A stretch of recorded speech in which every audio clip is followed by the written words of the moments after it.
یه سلام ویژه میکنم به شما عزیزان که داخل کانال یوتیوب الپیک فارسی هستید. این ویدیو میشه گفت یه جورایی آپدیت ویدیوهای آموزش لینوکس مینت هست. من یه لپتاپ کوچولو پوچولو دارم، میخوام کل این دوره رو بیام برای شما تو این لپتاپ بگیرم. و همونجوری که دارید مشاهده میکنید اسکرینم هم کوچیکه ولی خروجی رو گذاشتم رو 1080. اگر دوست داشته باشید کامنت بذارید بهتون بگم چجوری میتونید این کار رو انجام بدید. خب تو گام اول بچه‌ها وقتی لینوکس مینتتون رو عوض میکنید باید بیاید برید پکیج ها رو آپدیت بکنید. یه آپدیت منیجر داره اینجا که این کار آپدیت رو برای ما انجام میده. من الان آپدیتش کردم، یه چیزی هولوش 700 مگ آپدیت داشت و دلیل این ریبوتی که دارید میبینید به خاطر این هستش که الان سیستم آپ تو دیت شده به تناسب امروز، چون من کرنل رو آوردم عوض کردم. زمانی که شما کرنل جدید رو نصب میکنید نیاز به یک ریستارت سیستمتون داره. اما نکته دیگه‌ای که باید به کارتون بیاد تو سافر سورس ها حتما بچه‌ها بیاید از مخازن سرعت بالا استفاده بکنید که اذیت نشید. حالا داخل ایران هم مخازن داره. همینجا دیدیم ما اومدیم تو این قسمت رفتیم تو قسمت سافر سورس ها و من الان اینجا ریپازیتوری های مختلفی که هست توی ایران و توی دنیا سرعتاشو برای من به تناسب منطقه جغرافیایی چک میکنه و به هم یه پیشنهادی میگه مثلا تاپ ریتت اینجاست. حالا الان یه ذره اینترنت ها فکر کنم دوباره رفته به اون بخشی که نباید بره و الان خب به من نشون نمیده، ولی خب اینا رو الان ما داریم. ما همچنان که میبینید دانشگاه اصفهان هست، هاست ایران هست، آقای بدر مشیری هست و ریپازیتوری های مختلفی توی ایران وجود داره. ببینید الان داره اینترنتشو داره سرعت‌ها رو چک میکنه. هر کدومی که دوست داشته باشید میتونید بیاید اینجا انتخاب بکنید. پس کارتون این باشه وقتی اوکی میکنید بعد وایسید تا لیست رو بره بگیره بیاد و بعد کارتون رو انجام بده. پس و بعد خب آپدیت رو انجام میدید. آپدیت که شد اگر کرنل داشته باشید یه ریبوت داریم. اما گام دوم چی؟ گام اول آپدیتمون بود. گام دوم اینه که ما باید بخوایم بیایم هم کیبورد و هم فونت فارسی رو نصب بکنیم. اینو قبلا بهتونم گفتم باشم کار کردید، اما یک الزام کوچیکی داره، اونم اینه که ما بیایم و گیت رو نصب بکنیم. پله دوم میشه نصب گیت. خب با استفاده از سودو و سویچ دش آی ما ترمینالمون رو میرسونیم با پسورد کاربری که توی زمان نصب ایجاد کردیم که مال من آبدینی هست و 123 به دسترسی کاربر روت. ترمینال رنگی نیست. چی کار کنم؟ گام سوم میایم از زیر شاخه /etc skills بچه‌ها یک فایلی وجود داره به اسم bash rc. این رو تو شاخه روتتون اگر کپی کنید مجدد که وارد میشید میبینید که قابلیت‌های رنگی به ترمینال شما هم اضافه شد تو سطح دسترسی کاربر روت. حالا میخوام برم گیت رو نصب بکنم. apt install گیت رو نصب میکنیم.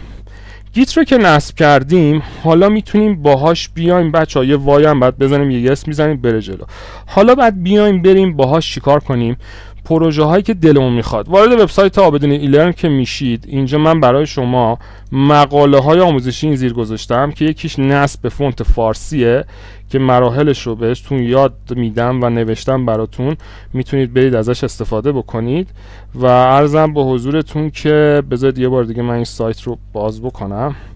حتی مغازه‌هاشو اینجا گذاشتم. یکی اضافه کردن کیبورد فارسی ویندوزیه که خیلی واجبتونه، یکی هم اضافه کردن فونت فارسیه. الان کیبورد اینجاست، اینو میزنیم میریم تو مقاله کیبورد و اگر دوست داشته باشیم دوباره اینا رو میکشیم مقالات رو اینور اینجا نصب آرچ لینوکس رو کار نداریم، سوپ رو کار نداریم، سطح دسترسی پایه، اینم نصب فونت فارسیه. دوتاشو براتون گذاشتم. ما اول از کیبورد شروع میکنیم، میخوایم بیایم کیبورد رو داشته باشیم. همونجور که میبینید شما باید بیاید این گیت این بنده خدا رو بیاید روی سیستمتون کلون کنید. حالا این انده رو نباید بگیرید، من این انده رو باید حالا پاک کنم. ما میایم و این گیت رو با دسترسی کاربر روتمون روی سیستممون کلون میکنیم و وارد ویندوز پرشین کیبورد میشیم.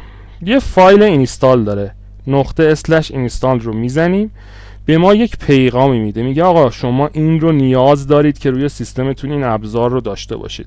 خیلی راحت اسم ابزار رو کپی میکنید apt install و این رو میزنیم، این ابزار رو روی سیستممون نصبش میکنیم که حالا آماده بشیم برای اینکه بخوایم بیایم بریم چیکار بکنیم. این کیبورد انگلیسیه در حقیقت فارسی ویندوزی رو روی سیستممون داشته باشیم. توی مراحل جلوتر و در ادامه خیلی به کارمون میاد. میخوایم از آفیس استفاده کنیم.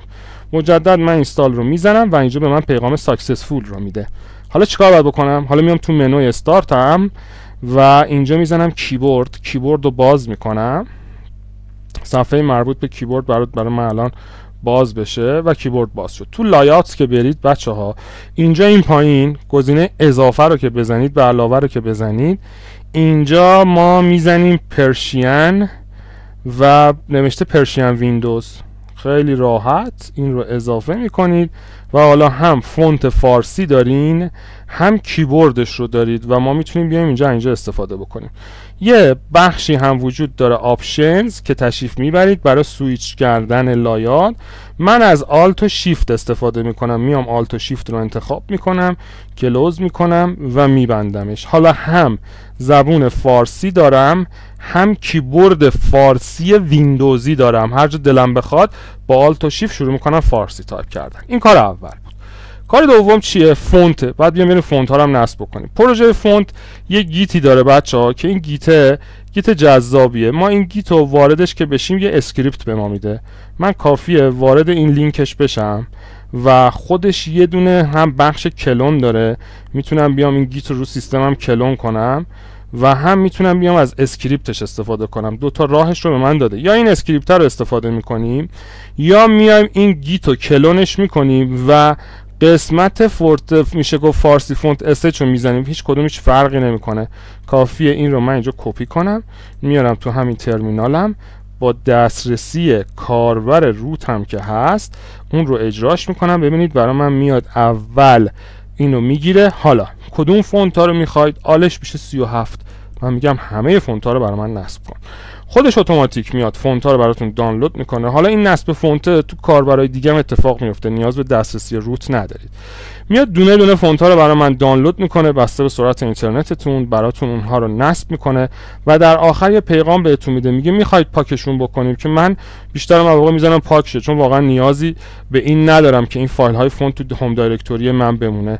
در انتها وقتی کارشو کرد، دانلود کرد و اکسترکت کرد، حالا کار آماده است برای اینکه فونت ها رو بیاید و حذف بکنید. منوهاشم براتون توی این مقاله گذاشتم و عرضم به حضورتون دقیقاً عین همین اتفاقی که داره براتون میفته.